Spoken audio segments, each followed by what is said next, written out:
안녕하십니까. 지난 시간에 이어서 거시 환경의 분석 두 번째 시간입니다. 거시 환경 분석에서 기술적 환경은요, 기업의 운영과 전략에 영향을 미치는 어떤 기술적 요소와 동향을 의미합니다. 즉, 어떤 그 기업의 제품, 서비스, 생산 방식, 경영 프로세스에 영향을 미치는 기술적 요소의 혁신의 총체를 우리가 거시 환경 분석에서 기술적 환경이다 이렇게 얘기할 수 있는데요. 다시 말하면 기업의 제품, 기업의 서비스, 생산 방식, 그 다음에 경영 프로세스에 영향을 미치는 기술적 요소와 혁신적 총체를 의미한다. 주요 구성 요소에 보면요, 여기 이제 주요 기술 요소들인데,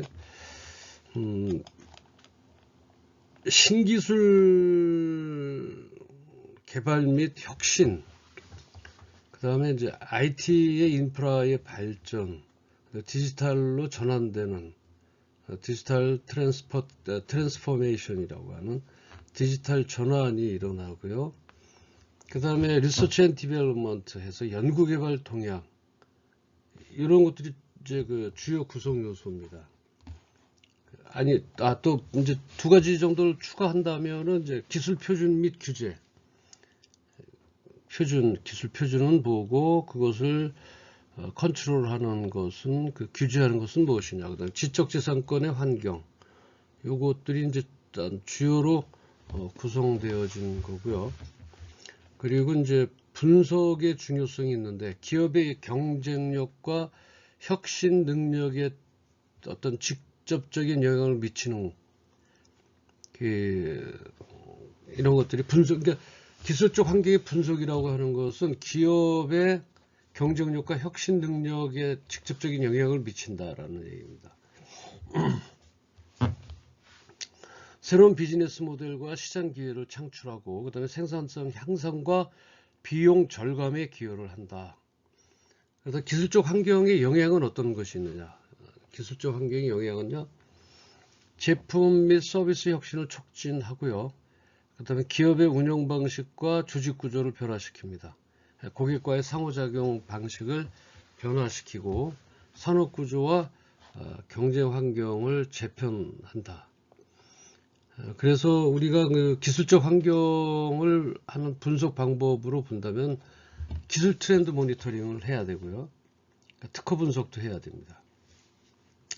그 다음에 기술 로드맵 작성, 경쟁사의 기술 동향을 분석하고 산학연 협력의 네트워크를 활용한다. 이런 그 기술 환경의 분석 방법은 이런 트렌드로 나가야 됩니다. 이제 예를 들어서 여러분들이 우리 이제 그 IT 경영학 쪽에서 이런 분석 방법은 사실 많이 활용의 가치가 있습니다. 기술의 트렌드를 모니터링하고, 그러려면 특허 분석을 하고, 그리고 이제 우리가 기술적인 테크니컬 어떤 로드맵을 작성하고, 상대방의 경쟁사의 기술 동향을 분석하고 산학연에 대한 협력 네트워크를 활용한다라고 할 때, 이 분석 방법이 사실은 기술적 환경의 제일 중요한 요소라고 볼 수 있는데, 이러한 것들에 대한 지적인 요소, 다시 말하면 내가 이러한 그 기술 트렌드를 모니터링 했을 때 그 기술을 이해할 줄 아는 그런 그 지식이 필요하다는 얘기죠. 그래서 그런 이제 처음에는 좀 어려울 수 있어요. 그러나 그런 단어들이나 우리가 좀 인지하기가 좀 힘든 것들, 알아듣기 어려운 것들은 단어를 찾아가면서 처음에 기술의 트렌드를 모니터링하고, 그러다가 이제 특허 분석으로 들어가면 특허의 기술들이 나오지 않습니까? 그 기술을 통해서 지식을 우리가 습득하게 되고, 그렇다면 우리 기술이 어떤 프로세스를 거쳐서 어떤 지도를 그려주는 기술 로드맵이라고 그러죠. 그거를 작성을 하고, 그 다음에 그래야 경쟁사의 기술 동향도 분석을 하게 되고, 나가서 이제 그 여러 가지 기술에 의해서 산학연 협력 네트워크를 활용할 수가 있습니다. 그래서 제일 중요한 것들인데,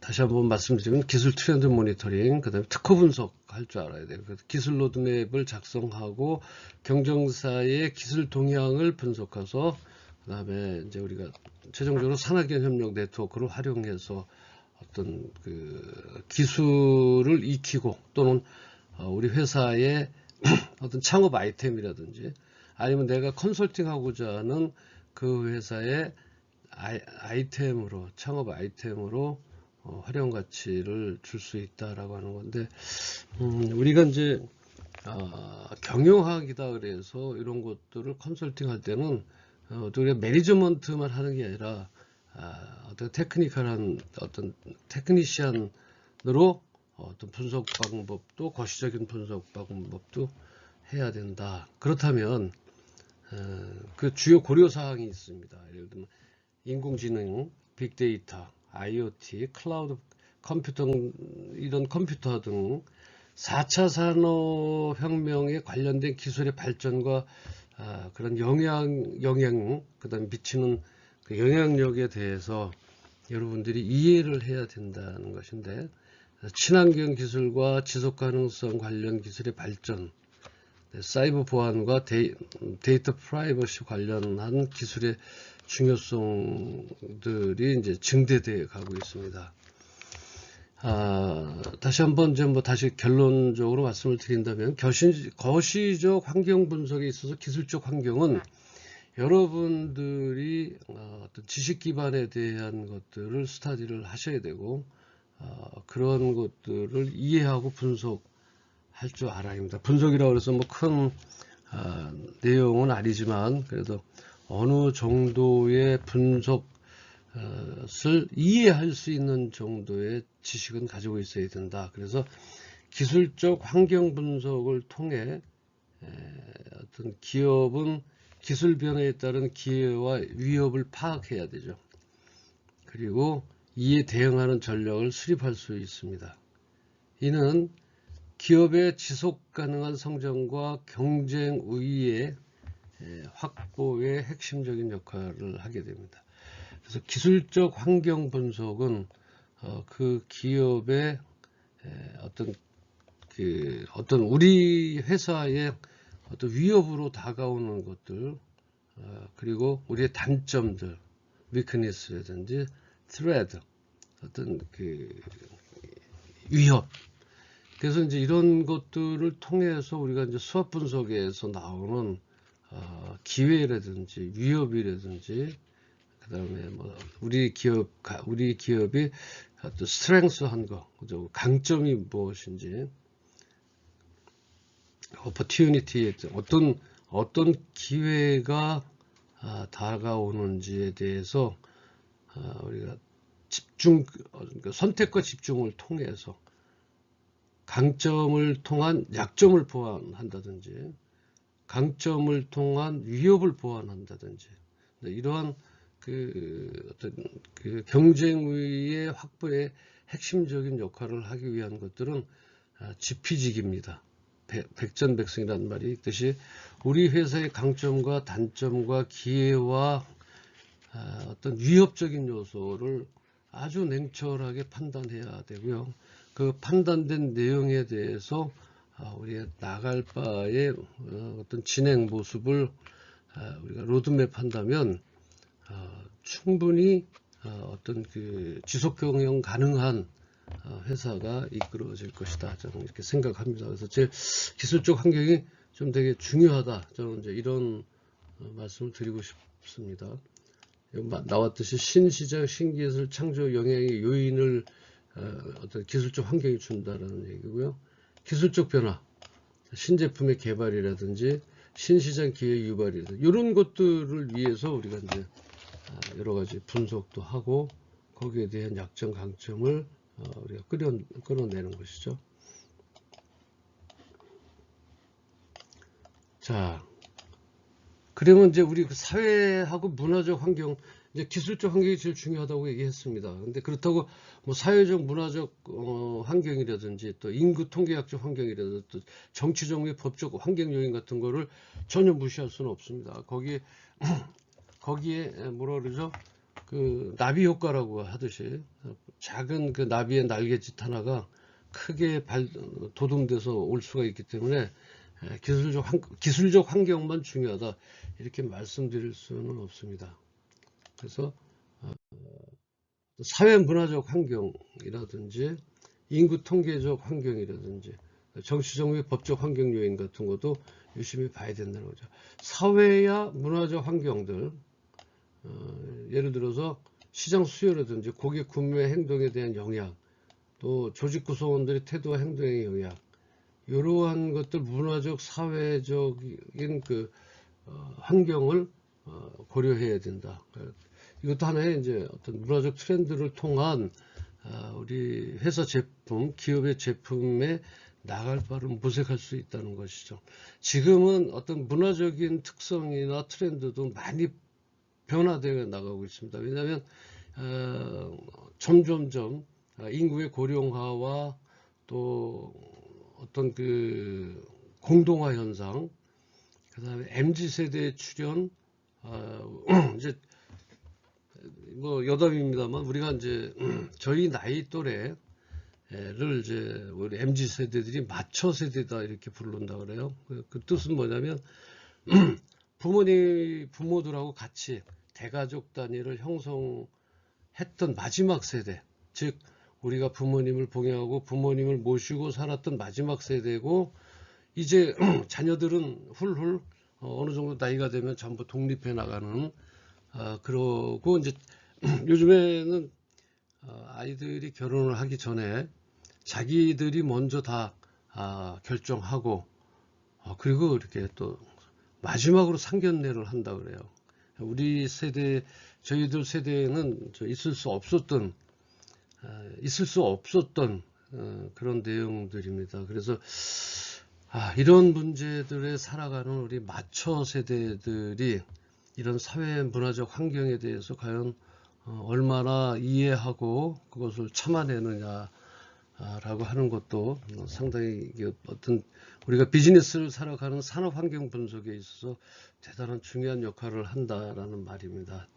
따라서 시장 수요가 어떻고, 시장의 수요, 결혼에 대한 어떤 트렌드에 대한 시장 수요라든지 구매 고객 행동에 대한 영향이라든지 이런 것들, 그 다음에 지금 현재의 젊은 우리 학생들의 조직 구성원들의 태도와 행동에 대한 그 영향이 사회문화적 환경에 지대한 지금 역할을 지금 하고 있습니다. 그래서 이제 조금 더 가면 이제 우리 세대도 가겠죠. 저희 같은 세대, 이제 소위 말하는 이제 꼰대라고 얘기를 하죠.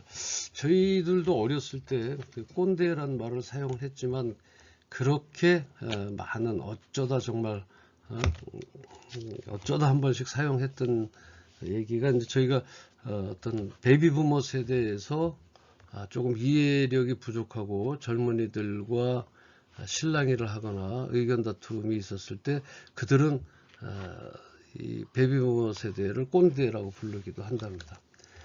여튼 뭐 부수적인 얘기이긴 하지만 이렇게 이제 사회 문화적인 상황도 충분하게 고려를 해야 된다. 그래서 산업 환경 분석엔 반드시 들어가야 된다는 얘기죠. 인구 통계학적 환경, 연령이라든지 출생률이든지 이혼율, 사망률, 소득의 분포, 교육, 이런 가족수 등 이러한 인구 통계학적, 정말 우리가 맞춰 세대라고 하는 게 연령들은 둘째치고라도 출생률이 뭐 최저입니다. 최저. 뭐 바닥으로 곤도박질 쳤고요. 이혼율이 요거는 상승입니다. 이렇게 아주 매해년 상승률을 보이고 있고요. 사망률도 상승으로 올라가. 사망률이 보합입니다. 보합. 이런 꾸준한, 조금 더 사망률이 더 낮아지고 있지 않나, 이런 식으로요. 100세 시대라 그래서 어떤 그 의술이라든지 이런 것들이 많이 뛰어났기 때문에 더더욱 또 그럴 수도 있고, 주위에 약이라든지 건강보조식품을 통한 어떤 자기 건강관리라든지 이런 교육 수준이 이제 많이 올라갔습니다. 예를 들면 이제 예전에는 이제 고등학교를 졸업하고 거의 이제 대학과 완전 확연한 구분 차이가 있었죠. 그죠? 근데 지금은 어때요? 대학도 물론 이제 전문 학사가 있고요. 그 다음에 이제 학사가 있습니다. 근데 이제 전문 학사는 이제 2년제를 얘기하고 학사는 이제 4년제를 얘기하는데, 지금은 이제 전문 학사 2년이 거의 기본화되어 있고, 4년제로 넘어가고, 전에는 없었던 그 대학원 석사 과정이 아주 크게 그 직진으로 발전돼 가고 있다. 그래서 이런 교육 수준에 대한 환경이 높아지고 있기 때문에 거시 환경 분석에 있어서 어떤 지적 수준을 좀 높여야 된다. 이거 있고요. 그다음에 이제 어떤 그 서울 근교 인구 이동 쪽으로 인구 이동을 통한 도시 공동화 현상, 이런 것도 거시환경 분석의 요소로 보셔야 되고요. 교육 수준, 뭐 우리나라가 OECD 국가 중에서 제일 뭐 교육의 열기가 높다고 이렇게 합니다. 가족 수가 이제 핵가족화돼 가고 있다. 이런 변모도, 그래서 혼밥이 나오고 혼술이 나오고 뭐 혼자서 할 수 있는 여러 가지 행동들이 나옵니다. 뭐 요거 저희가 강의가 들어오기 전에 말씀드렸습니다. 저도 일본에서 있을 때 그 혼밥이나 혼술, 그러니까 지금부터 꽤 오래전 얘기입니다. 한 20년 전에도 일본은 그때도 혼밥 혼술이 유행을 했었습니다. 제가 이렇게 가보면 저도 혼자 이렇게 외부에서는 혼자 식사할 때 어떤 그 우리가 말하는 소위 식당이나 이런 데 가면 혼자서 먹기에 아주 편안한 환경을 만들어 놨죠. 그때부터는 그 당시에 우리나라에서는 혼자 먹으면 뭔가 좀 안 된다는 분위기, 혼자 먹으면 뭔가 잘못됐다라는 분위기, 그런 정도였을 때 일본에서는 혼자 먹는 문화가, 그래서 그게 한 20년 전이기 때문에요. 이러한 그 인구 통계학적 환경이나 거시 환경적 분석에서 그런 것들도 확인을 해야 된다. 그 다음에 제품 수의 크기를 결정한 중요한 요인이 된다. 예를 들어서 예전은 한 세트에 4개, 4인 가족, 뭐든지 4인 가족이었습니다. 지금은 1인을 빼고 3인 가족 또는 2인입니다. 2인이 원커플로 하는 그런 어떤 제품의 수요나 크기가 줄었습니다. 예전에는 덕용이다라는 말 많이 썼어요. 덕용 포장이다라고 했는데, 이거는 말 그대로 어떤 크게 대가족 제도였었던 우리 시대에 살았던, 제품도 크고 또 수량도 많고 해서 좀 더 가격을 싸게 해줬던 그런 시대도 있었습니다. 그러나 지금은 모든 제품이 한 개 포장이 대다수고요. 그래서 그거를 우리가 조금씩 먹을 수 있게 이렇게 포장했다라고 하는 그런 인구 통계학적인 환경도 우리가 정확하게 이제 파악을 해야 될 것 같고요. 그 다음에 정치적 및 법적 환경 요인, 각종 법률이나 규제 조치의 추가 또는 제거, 정치 체제, 정치 부조, 정치적인 문제, 이러한 각종 법률에 대한 것들이 국회에서 입법을 해서 그 법안이 통과되고 또 새로운 그 법적 환경 요인이 만들어지고 있습니다. 다시 말하면 이러한 그 어떤 거시 환경 분석에 있어서도 법적인 요소들이 예를 들면 뭐 우리가 전부 다 아는 얘기입니다만 어떤 그 새로운 법이 개정되거나, 예를 들어서 우리가 비근한 것으로요, 횡단보도에 불이 켜져 있었을 때, 안 켜져 있었을 때, 그 다음에 횡단보도를 건너기 전에 나의 신호등에 맞춰서 횡단보도를 어떤 때는 건널 수가 있고 어떨 때 건너지 못하고, 이러한 법적인 요소도 조금 처음에는 많이 헷갈릴 요소가 있는데, 이런 법적인 환경 요인도, 그래서 우회전을 했을 때는 무조건 우회전할 수 있다든지, 그래서 그걸로 행해지는 법적인 환경 요인 같은 것도 우리가 분석을 잘 하셔야 된다. 그래서 기업의 새로운 전략적 기회와 위협 제공에 대해, 그 다음에 예를 들면 이제 시멘트 수요가 정부의 주택 정책에 큰 영향을 받았죠. 그죠? 그러니까 예를 들어서죠. 어떤 정부에서 나오는 정책적인 문제를 통해서 제품이 확 많아졌다, 또 쇠퇴됐다, 이렇게 할 수 있다라는 얘기입니다. 주택 정책에 의해서 어때요? 큰 영향을 받는 게 뭐냐면 시멘트 수요가 얼마에 쭉 올라갔겠죠. 이렇게. 그래서 이런 갑자기 돈 부자가 된다라고 하는 것도 사실은 가능성이 있는 얘기입니다. 우리가 어떤 정치적으로 그것을 쥐락펴락할 수도 없고 그것을 어떻게 할 수도 없지만, 어느 날 갑자기 정치적인 문제와 법적인 환경 요인이 바뀌어서 어떤 조합에 주택을 건축하는데 상당한 아주 뭐라 그럴까요? 규제를 많이 풀었다든지 그러면 주택이 많이 지어지겠죠. 그죠? 돈만 있으면 되니까. 그랬을 때의 그 시멘트에 대한 수요라든지 이런 것은 우리가 정말 회사 자체로서 이것을 시멘트 수요를 늘리거나 줄일 수는 없어요. 특히 시멘트 사업에 대한 건설업 쪽에 대한 것들은. 그래서 그러한 정부의 주택 정책에 큰 영향을 미친다. 영향을 미치는 게 아니라 주택 정책에 큰 영향을 받는 거죠. 우리가 주체적인 건 아니고 그 영향을 받는 것들이 이제 건축 자재라든지 그런 것들을 이제 우리가 받을 수가 있고요. 그리고 이제 목적은, 그럼 이러한 그러니까 산업 환경 분석에 대한 목적은 뭐냐? 쭉 여태까지 해왔던 말씀드렸던 얘기입니다만, 이러한 목적은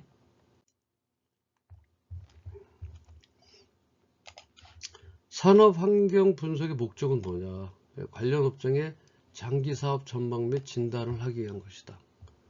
산업 환경 분석에 앞으로 그래야 아까 말씀드렸던 지속 가능 경영, 지속이 가능한 거, 지속 경영이 가능한 거, 이런 것들은 산업 환경 분석의 목적으로 들어갈 수가 있고요. 그래서 관련 업종의 장기 사업 전망에 그것들을 진단한다. 산업의 매력도 측정을 통해서 기업체의 사업 전략과 투자 전략 수립 목적이 있다.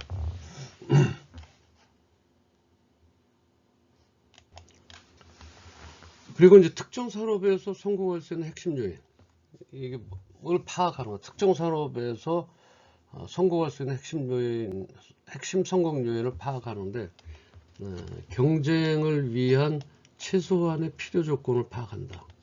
그 다음에 시장 경쟁에서 경쟁 우위 요소 확인을 가능한다. 예를 들어서 산업과 관련된 경쟁적 기술이든 차별적 자산들, 이런 것들이 이제 우리가 성공할 수 있는 핵심 성공 요인을 파악한다. 경쟁적 기술이나 차별적 자산들 파악하는 것처럼. 그러면 이제 우리가 마이클 포터라는 사람이 이런 거에 대해서 5가지 영향 요인, 뭐라 그러죠? 5가지 영향 요인에 대한 모형을 만들었어요.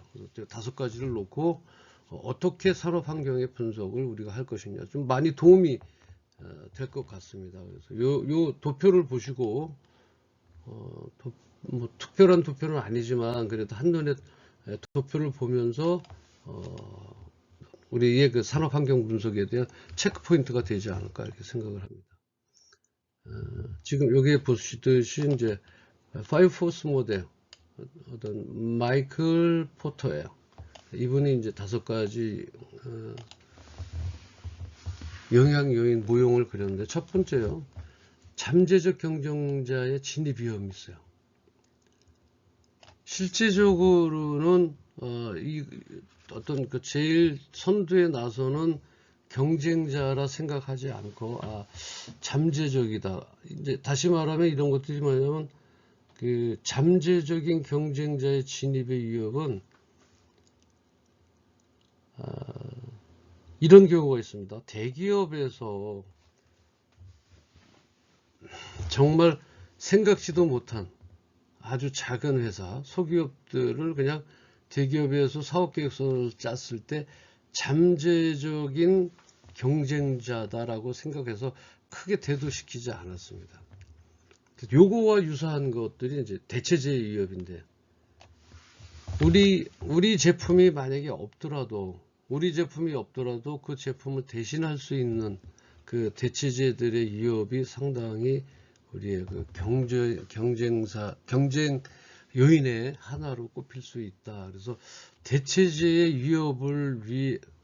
위협에 대해서 대체제의 산업이 무엇이 있고, 그런 것들에 대한 우리 회사의 어떤 방어적인 그런 대안은 무엇인가도 세워야 된다는 거죠. 그래서 잠재적인 경쟁자의 진입 위험과 이렇게 이게 전부 다 같이 함께 경쟁의 대상이 되는 거죠. 그래서 기존 기업 간의 경쟁, 이것을 어떻게 경쟁을 하고 해나가야 될 것인가. 그 다음에 공급자 교섭력이 있습니다.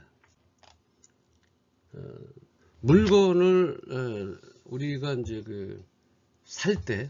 물건을 살 때 한 곳에서, 그러니까 원료 같은 거 얘기하면 되겠죠. 예를 들어서 비닐을 만든다 그럴 때, 포장 비닐을 만들다 할 때 이제 폴리에틸렌이나 이제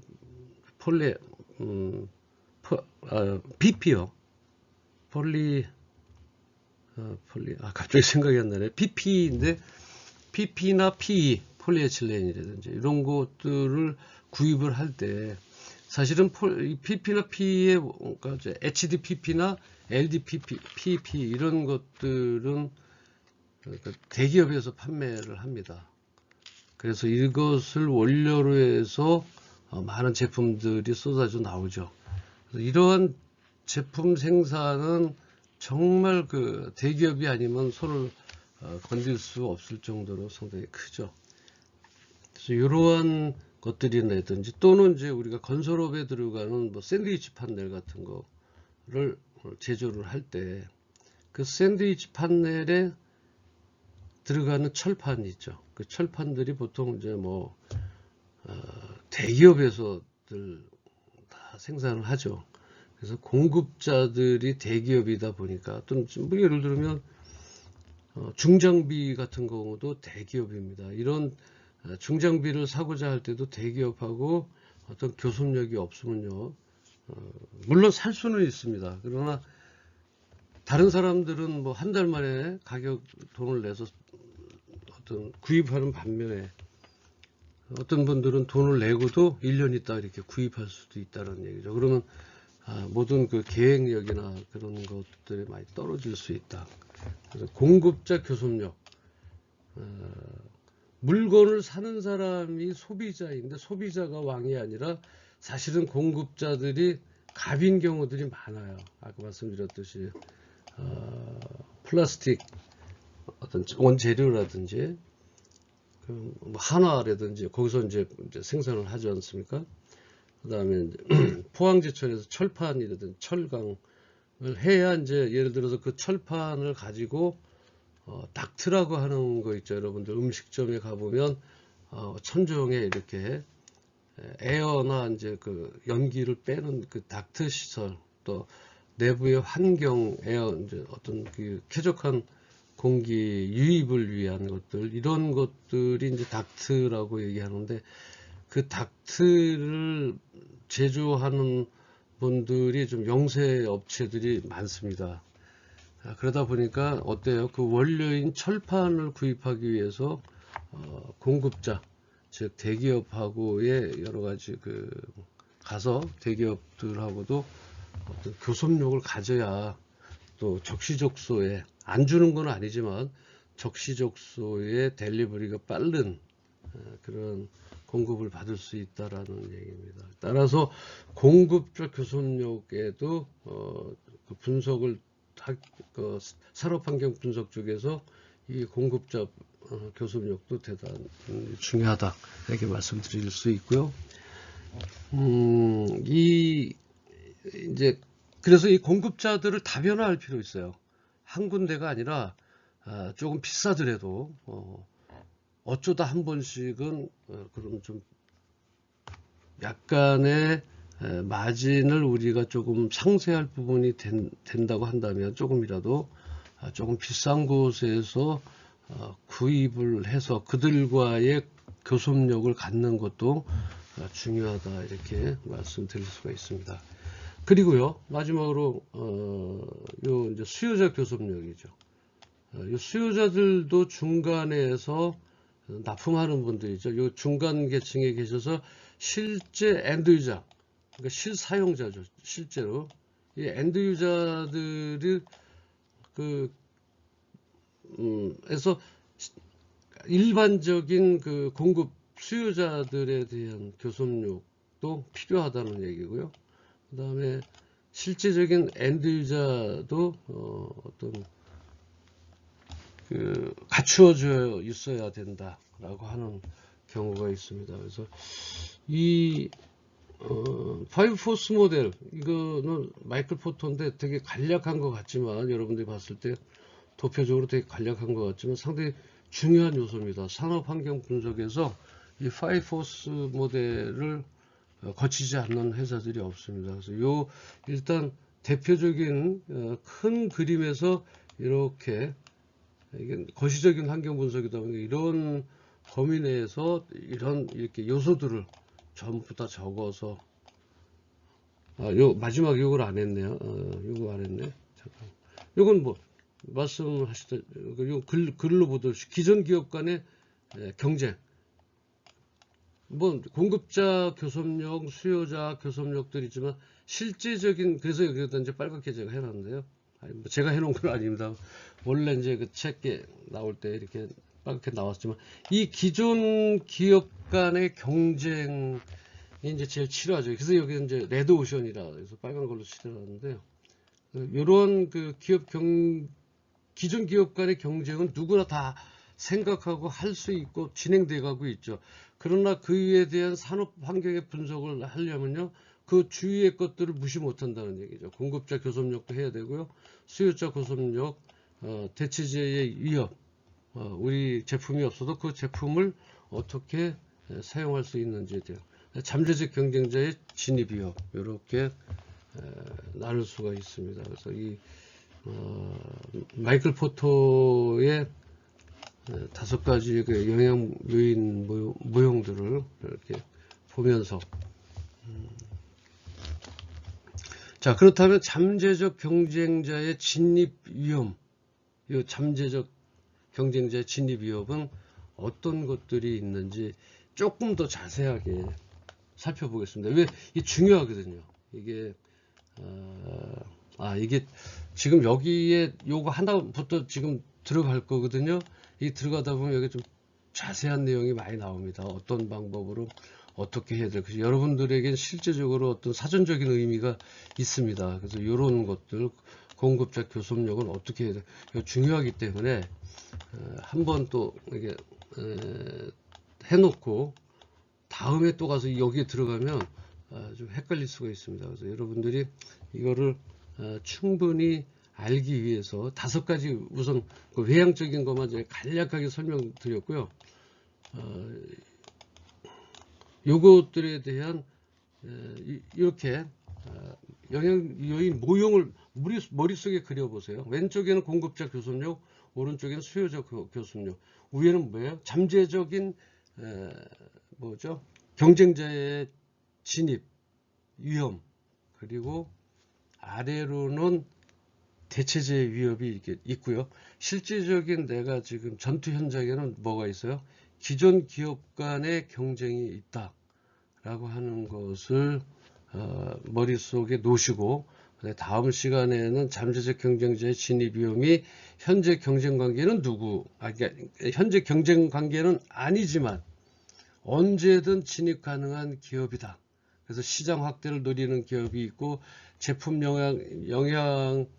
영역을 확대하고자 하는 기업이 있고, 또 후방 통합의 가능성이 있는 기업이 있고, 전방 통합의 어떤 가능성이 있는 기업이 있고, 몇 가지를 놓고 이렇게 자세하게 조금 설명을 드리는 것은 다음 시간 여러분들이 꼭 이런 사전 어떤 내가 벽에 붙여놓고 이런 것들을 볼 정도로 상당히 마이클 포터의 그 5포스 모델은 꼭 어떤 시험에도 자주 나오는 그런 것들입니다. 여기서부터 좀 자세한 내용은 다음 시간부터 하도록 하겠습니다. 끝까지 시청하시느라 수고 많으셨습니다. 감사합니다.